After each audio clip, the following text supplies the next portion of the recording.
నమస్తే అండి. నేను మీ సాయి మాధవ్ బుర్రా సీనియర్ రచయితని.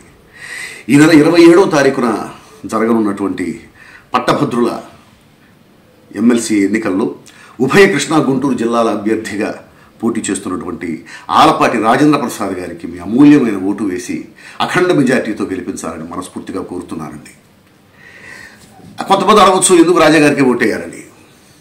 దానికి విశ్లేషణే ఈ వీడియో అండి. అభ్యర్థికి 3 లక్షణాలు ఉండాలి. 1, సమాజానికి మంచి చేయాలనే భావన ఉండాలి. 2, ఆ భావన ఉంటే సరిపోదు, చేయగలిగినటువంటి సామర్థ్యం ఉండాలి. పరిస్థితులు ఆ అభ్యర్థికి అనుకూలించాలి. 3, చాలా ముఖ్యమైనదండి, వ్యక్తిత్వం.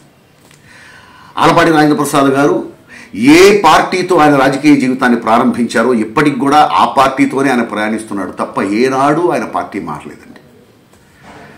సమాజానికి మంచి జరుగుతుంది, రాష్ట్ర భవిష్యత్తు బాగుంటుంది అంటే ఆ పార్టీ తీసుకునేటువంటి ఏ నిర్ణయానికైనా ఆయన శిరసావహించాడు. ఆయనకి నష్టం జరుగుతుందని తెలిసినా కూడా శిరసావహించాడు. ఉదాహరణకి, కూటమి ప్రభుత్వం వస్తే బాగుంటుంది, రాష్ట్రానికి రాష్ట్ర భవిష్యత్తు బాగుంటుంది, రాష్ట్రానికి మంచి జరుగుతుందన్న ఉద్దేశంతో పార్టీ చెప్పిందన్న ఒకే ఒక్క మాటతో జీవితాంతం కష్టపడి సంపాదించుకున్నటువంటి స్థానాన్ని త్యాగం చేశారండి రాజా గారు.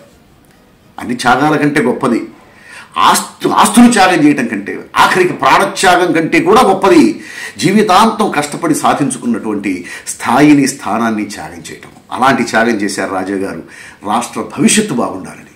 ఆ త్యాగానికి మనం విలువ ఇవ్వాలండి. అంతేగాని నేను ఫలానా పార్టీ అని చెప్పుకుంటూ వేరే పార్టీతో ఆయన స్వలాభం కోసం అంటగాగలేదు. అలా అంటగాగిన అభ్యర్థులకి మనం ప్రోత్సహించకూడదండి. ఆ అభ్యర్థుల్ని రాష్ట్ర క్షేమం కోసం, రాష్ట్ర భవిష్యత్తు కోసం తన రాజకీయ భవిష్యత్తుని, తన రాజకీయ జీవితాన్ని పణంగా పెట్టారే కానీ రాజా గారు ఇంకొకరిలాగా స్వలాభం కోసం, స్వార్థం కోసం రాష్ట్ర ప్రయోజనాన్ని పణంగా పెట్టలేదు. ఒక పార్టీలో ఉంటూ ఇంకో పార్టీతో ఆయన అంటగాగలేదు. సో చేయాలి, మంచి చేయాలి అనేటువంటి మనస్తత్వం ఉన్న వ్యక్తి, చేయగలిగిన సామర్థ్యం ఉన్న వ్యక్తి, వ్యక్తిత్వం ఉన్నటువంటి వ్యక్తి ఆలపాటి రాజేంద్ర ప్రసాద్ గారికి ఓటేసి మనం గెలిపించుకుందాం. మన ఓటు విలువ పెంచుకుందాం, రాష్ట్ర ప్రయోజనాలు కాపాడుకుందాం, రాష్ట్ర భవిష్యత్తుని అద్భుతంగా నిర్మించుకుందాం. Thank you very much. మీ సాయి మాధవ్.